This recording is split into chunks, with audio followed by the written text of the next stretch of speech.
America भी Iran के खिलाफ इसराइल जंग में शामिल हो गया। अमेरिकी तैयारों ने ईरान की 3 एटमी तंजीबात पर हमला कर दिया। अमेरिकी तैयारों ने फरोद, अस्फहान और नेतन्स में न्यूक्लियर प्लांट्स को निशाना बनाया। सदर ट्रंप ने एक्स पर लिखा, अमेरिकी B-2 बमबार तैयारों ने न्यूक्लियर साइट्स पर हमले किए। बमों का पूरा पेलोड प्राइमरी साइट पर गिरा दिया गया।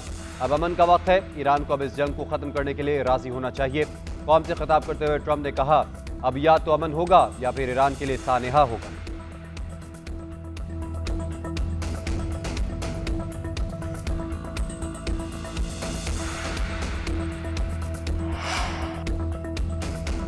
शुरू अमेरिका ने किया, खत्म ईरान करेगा। अमेरिका जंग में शामिल हो गया है, अब नताइज को खुद जिम्मेदार होगा। अमेरिका का नुकसान हमसे कहीं ज्यादा होगा। ईरानी सुप्रीम लीडर आयतुल्लाह खामेनी का 2 टोक ऐलान। ईरानी वजीर खारजा अब्बास अराग़ची ने कहा, पुरअमन जोहरी तंसीबात पर अमेरिकी हमला UN चार्टर की संगीन खिलाफ वर्जी है। अमेरिकी हमला बैन अल-अक़वामी क़वानीन और UNTP की भी खिलाफ वर्जी है कि तवील मुद्दती असरात होंगे। अक़वाम मुत्तहिदा के चार्टर के तहत ईरान को अपनी खुद मुख्तारी मफादात और अवाम के दिफा का हक़ हासिल है।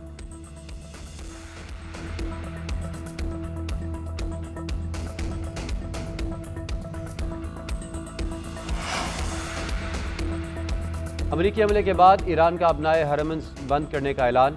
पासदारान इनकलाब ने जवाबी कार्रवाई का ऐलान कर दिया। कहा, अब हमारे लिए जंग शुरू हो चुकी है। अमेरिका जवाबी कार्रवाई का इंतजार करे। अमेरिका को इस हमले की सजा भुगतना होगी। ईरानी मीडिया के मुताबिक यूरोपीय यूनियन का कोई भी बेड़ा अब यूरोप वापस नहीं जा सकेगा।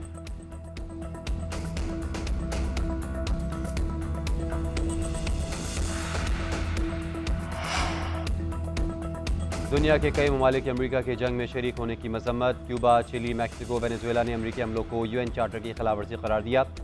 क्यूबन सदर ने कहा कि हमले UN चार्टर की खिलाफवर्जी हैं, खित्ते में तनाज़ा फैल सकता है।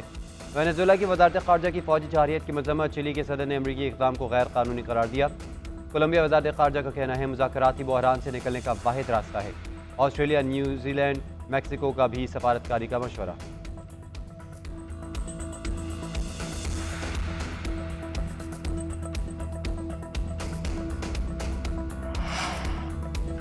अमेरिकी हमलों के बाद ईरान का इसराइल पर मिसाइलों से हमला। 20 से 40 बैलिस्टिक मिसाइल बरसाए। 400 से ज़्यादा शहरों, कस्बों और इलाकों में सायरन बज उठे। तेल अवीव समेत इसराइल भर में फिर हंगामी हालत नाफिज। अरब मीडिया के मुताबिक हीफा में मुतादिद ईरानी मिसाइल गिरे। तेल अवीव में भी मुतादिद धमाके हुए। 14 स्ट्रेटेजिक अहदाफ को निशाना बनाया गया। ये हमले अब तक के सबसे कामयाब हमलों में से एक हैं। तर्जुमान पासदारान इनकलाब का कहना है, हीफा में तवील फासले तक मार करने वाले कादिर F मिसाइलों से हमला किया। इसराइली फौज सॉफ्टवेयर कंपनीज के दफातर, पावर प्लांट्स निशाना बनाए। Oil refinery, airbase, cyber command समेत राफेल एडवांस डिफेंस सिस्टम के हेडक्वार्टर्स को निशाना बनाया।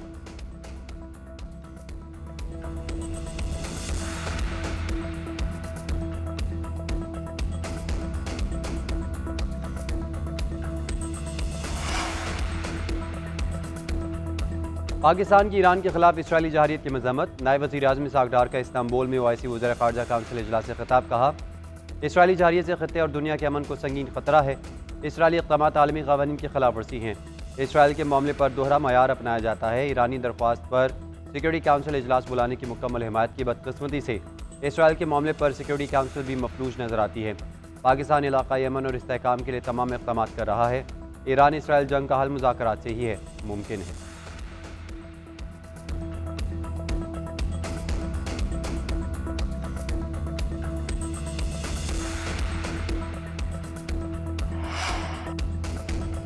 भारत पाकिस्तान में दहशतगर्दी की पुष्पनाही कर रहा है। पाक फौज जदीद जंगी हिकमत अमली के साथ दुश्मन को जवाब दे रही है। DGISPR की कराची में मजहबी और समाजी हलकों से गुफ्तगू। कहा, नस्लिया लसानी नफरत जहालत है। तमाम पाकिस्तानी बराबर है, मुत्तहिद रहेंगे तो कोई ताकत हमें शिकस्त नहीं दे सकती। जिहाद का ऐलान सिर्फ रियासत कर सकती है, किसी फ़र्द या गिरोह को यह इख्तियार हासिल नहीं। पाकिस्तान में तमाम मज़ाहिब के मानने वाले बराबर, सबको आईनी हकूक़ मुयस्सर हैं। कौमी इत्तेहाद, बराबरी और हम आहंगी से ही कायम रहता है। शुरका ने मुलाकात को काबिल कदर करार दिया। ख्वाहिश का इज़हार किया कि आइंदा भी इस तरह की नशिस्तें जारी रहनी चाहिए।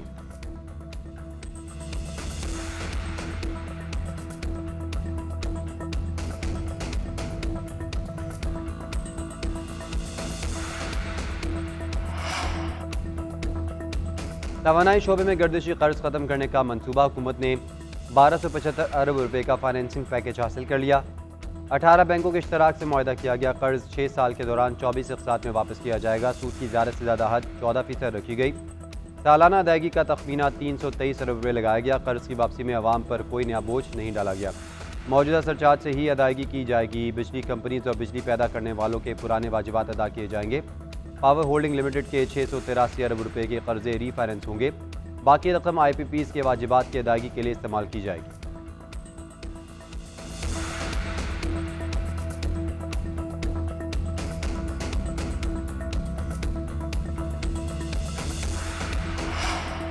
और इस्लामाबाद, रावलपिंडी, कराची, मरी, आज़ाद कश्मीर और पंजाब के मुताबिक शहरों में बारिश। लाहौर और मुज़फ़्फ़राबाद के मुख्तलिफ इलाकों में रिमझिम। कराची में गुलशन मेमार्स और आबगोट और अतराफ में बूंदाबांदी। इस्लामाबाद के मुख्तलिफ सेक्टर्स में कहीं हल्की और कहीं तेज़ बारिश। मुज़फ़्फ़राबाद, कालाबाग, मालम जब्बा और कालाब में भी बादल बरसे।